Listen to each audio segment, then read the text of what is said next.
What's good, YouTube? It's Seek the Freak here, bringing you another episode of Doubles Domination. First of all, thanks to everyone who's been watching this series, and if you've been enjoying Doubles Domination, please go ahead and smash that like button for me. With that being said, got two battles here, one from Raw and one against Kaelandir. The first battle here is kind of a mega camera up to trick room shadow tag team. There's a bunch of little tricks on this team, so going into that one, I knew Gastrodon was going to be a problem. I didn't want to bring Rain because I didn't want to make Gastrodon too powerful, too hard to kill, even though I knew it would shut down Mega Camerupt. So I opted not to bring Politoed there. Also left behind Metagross because there were a lot of things that could give Metagross a hard time on this team. So, with that being said, we'll just get started with this one. He's got Gothitelle, Conkeldurr, Mega Camerupt, and Gastrodon, as you saw. I'm going to lead with Ludicolo and Thundurus. I already explained why I didn't lead with Politoed, so I'm not going to do that again, obviously. Gothitelle, if you don't know what shadowtag is, it's an ability that makes it so that only ghost types can be switched out while the shadowtag user is on the field. Well, from your opponent's side. If they want to switch out, they can do so, but I cannot. So I realized I didn't really want to have Conkeldurr up against, I wasn't really happy with having Thundurus on this side of the field. I had Hydreigon and I wanted to bring Hydreigon out here, but obviously I couldn't because of Shadow Tag. So basically my strategy switched to, let's just try and take out the Shadow Tag user as quickly as we can, since we can't do much right now. My lead matchup is pretty poor. Conkeldurr threatening Thundurus. Psyshock does decent damage to Ludicolo, but honestly, Ludicolo's in a decent position here. He decides to do the same because of that and double into Ludicolo, since he knows that Gothitelle can't really touch it. And that's fine by me, because like I said, I wasn't too happy with the lead matchups anyway. I wanted to be able to get a Dark Pulse off and finish off Gothitelle. So basically, I just go for the Thunderbolt on Conkeldurr, because I knew that I could get some decent damage on that. I'm not sure if he's Assault Vest, but based on that damage output, it was hard to tell.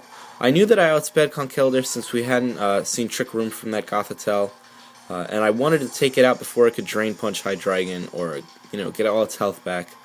To me, that was worth going down to -2 to guarantee the KO there. We see the Psyshock. Oh, that's right. I taunted Gothitelle. My bad. I taunted it, that's why we didn't see the Trick Room or Protect or anything like that. Which is also why I opted to ignore Gothitelle on that turn, even though I could have finished it with Dark Pulse. Now we have a tough situation because Camerupt's on the field and we don't want Trick Room off at all, even if it means going down and losing Thundurus here. I go for Earth Power onto the Camerupt because, like I said, as long as Gothitelle can't get up Trick Room, it's really not much of a threat right now. I really just needed to stop it from setting up. So we lose Thundurus here, but that's fine. I still have Ludicolo, and as long as I still have Ludicolo, I still have a reliable way to win this match. In the back, I believe I also have Terrakion. So I opt to bring Terrakion because I know he still has Gastrodon in the back. Well, at this point, I don't know he has Gastrodon, but I'm figuring he probably has Gastrodon. Looking at my team, anyone would bring Gastrodon against a Rain team. It's just the smart thing to do. So I go for the Dark Pulse, finally take out Gothitelle. Now all he's got left is Camerupt and that Gastrodon. I have Ludicolo in the back, which pretty much seals this game up. All I have to do is shut Camerupt down, really. Yeah. The close combat here onto Gastrodon. I could have, well, the thing is I didn't really want to hard switch Ludicolo in. I was waiting for something to go down here. And I Dark Pulse into the Gastrodon, so actually I get the double off, and then I don't even have to worry about bringing Ludicolo in against Gastrodon. And I'm able to pretty much wrap the game up right there. Because now a Heat Wave is really not going to do much to Ludicolo. I still have Terrakion, and I can clean this up with a Rock Slide or a Close Combat from Terrakion here. Close Combat. Oh, you know what? Wait a second. That game was a lot closer than I remembered. Now that I'm thinking back, I lost Ludicolo. That's why I didn't switch there. My bad, guys. Sometimes when I watch these videos again, after recording them, because I recorded this one several days ago, Yeah, so you know what, now that I think of it, that match was a lot closer than I thought. It came down to Terrakion being able to KO Camera Up there with a close combat, because I think I had calced it and Rock Slide was not enough. So I had to go for the close combat and risk the double defense drop and hope that it would be enough, because he could have potentially KO'd me there with Heat Wave or with Earth Power if he had that. So yeah, that match was actually really close. Like I said, it came down to defeating Gastrodon before it could get big damage off on Terrakion, and then hoping that I would have enough juice left with Terrakion to take that Camera Up down. But anyway, good first match. Always interesting to see shadowtag and go up against that. Okay, the second match against Keelandir here was really weird. That's all I really want to say about it until you see it. We've got Crawdaunt, Aegislash, Mega Gardevoir, and Meowstic on that side of the field, and Ludicolo, Politoed, Hydreigon, and Metagross. I didn't lead Rain with this team because I didn't really see a reason to. He had the Camera Up, not the Camera Up, the Crawdaunt, and I believe he also had one or two other things that didn't mind being in the rain, so I opted not to bring Politoed. I figured Hydreigon is my best shot at taking out Meowstic and Aegislash. Metagross pretty much has a good matchup against most of his team, even the things that we didn't see. I think he might have had an Amoonguss somewhere in the back that he didn't bring. Let me think. Yeah, Metagross was my best shot at dealing with Mega Gardevoir on this team. This team really struggles with fairies. That's something that I might have to readdress and switch stuff around for, because Terrakion is weak to fairy, Hydreigon is weak to fairy. Thundurus, depending on who uses it, sometimes can stomach Hyper Voice, but other times takes big damage.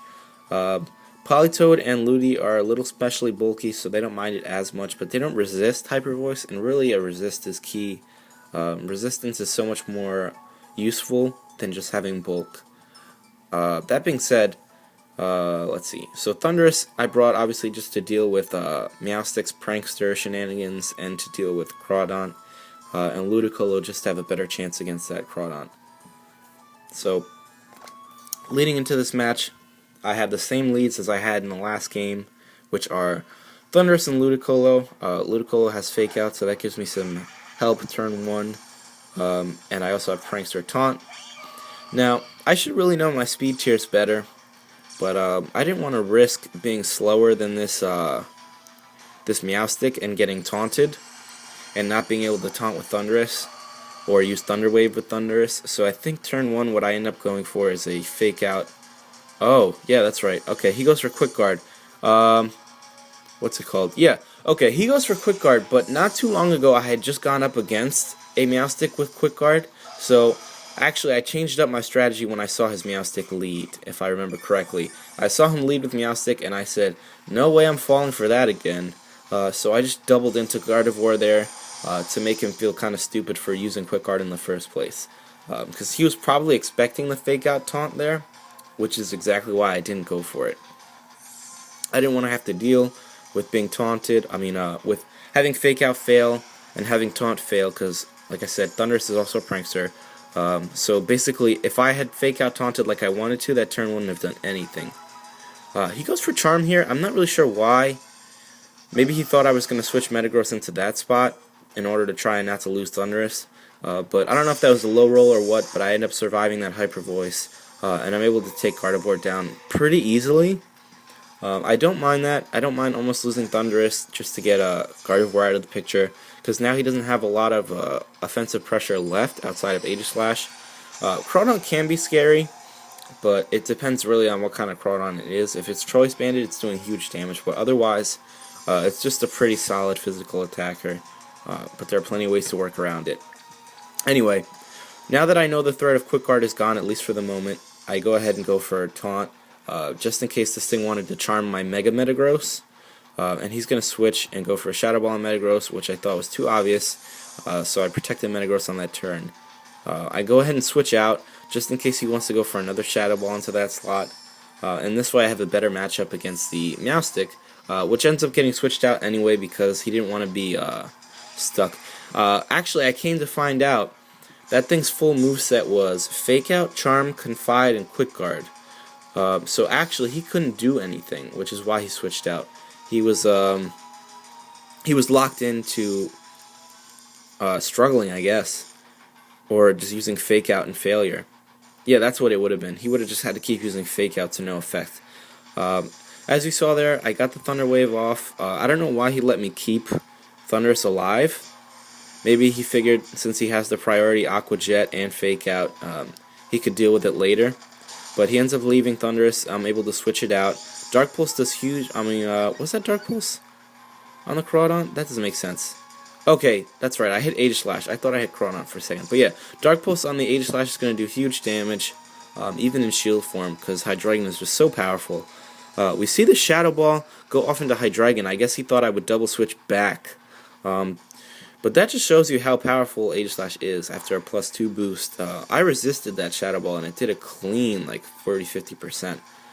He Shadow Sneaks here. I'm not really sure why. Maybe he thought with the +2 attack he could finish me. But that was a crit as you saw, and even that wasn't enough to get the KO there. So I'm able to finish his Aegis Slash off with another Dark Pulse.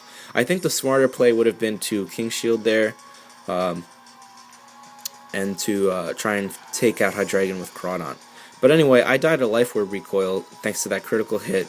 And I'm just going to bring Thunderous back in because I still don't want Metagross out here yet. Trying to save him. He makes a great play here, goes for a Protect, and he's able to actually KO Thunderous with Fake Out. Like I said earlier, he had that double priority, so I guess that's why he wasn't too afraid there. That's not good news for me, because with Thunderous out of the picture, I have no way of taunting that Meowstic, so I have to keep taking those incoming Charms and Confides and that sort of, what's his other move? Quick Guard. So Quick Guard's not really that helpful to him anymore, but Charm and Confide are going to really be a pain to deal with. The Giga Drain there is still, after -1, is still just about enough to KO that, what's that thing called? Crawdaunt. He goes for a knockoff on Ludicolo. Honestly, I think knockoff would have been better on Metagross, but I guess he wanted the 1-on-2 there, so he knew that knocking off my item would be enough to get the KO. Because like I said, Crawdaunt is really strong, a lot stronger when it's banded, but as you saw with the Protect there, it's not banded. Once I knew that it wasn't banded, I was a little less afraid of it. But in any case, I know at this point, all I have to do is take out Crawdaunt and we win. Because that thing literally can't attack. So, even though he's lowering my attack, which I end up going for sub 4 anyway, because I don't want to deal with more charm and stuff, and, yeah, here's where things get really weird. I don't know why he went for Quick Guard. I guess he thought I had Bullet Punch there, but I end up going for Iron Head. I was able to get behind a sub on the previous turn, as you saw, only because I knew he was going to try and double protect, because he knows as well as I do that now that Crawdaunt is gone, this game is over. So he was going to try and protect that and keep lowering its attack to maybe extend its life for a turn. But really it doesn't matter. I get lucky there with a crit, because otherwise this would have taken entirely too long. But after he sees the crit, he's going to go ahead and forfeit, because he knows he has no form of recovery, and he literally can't do anything now that I'm behind a sub. Which is kind of the drawback of having a Meowstic like that. I thought, after finishing that match, it occurred to me, I guess, why would you even run a Meowstic like that? I feel like there are so many better Prankster Pokemon that can actually attack on top of using support moves like that. I mean, Meowstic does have a great move pool, but outside of, like, I mean, if you're gonna use it the way he just used it, I mean, you get taunted and you have to switch. You never want to have to switch, and you don't want your opponent to know that you have to switch, because that puts you in a really bad position. And to leave something like Meowstic for last is basically saying, I know I'm going to lose, because you really can't fight it out, and you never want to be in a position where, okay, I'm down to my last Pokemon, I guess I have to forfeit now. You know, you want to be able to try at least to come back, whether it's by having spread moves or just playing carefully. However you want to do it, there should always be somewhat of a way to win. And maybe if he was like Rocky Helmet and got me to -6 attack, then I would like kill myself. But outside of that, there's no way that Meowstic's gonna do anything, especially not against a Pokemon that can recover. they can recover health. So I don't know, but that's pretty much it for these. Just 2 quick matches, just showing some different teams on BattleSpot. I'll probably be uploading another video shortly after this, maybe today, maybe tomorrow, from whenever you're seeing this. But in any case, I just want to say again, thanks for watching, guys. If you enjoyed these videos and if you're enjoying the series, please like, comment, subscribe, and keep this channel growing. We're getting so close to 50 subs. I would love to see 50 by the end of June. So that gives plenty of time. Tell your friends, please. Just enjoy the videos, and I'll keep them coming. Thanks for watching.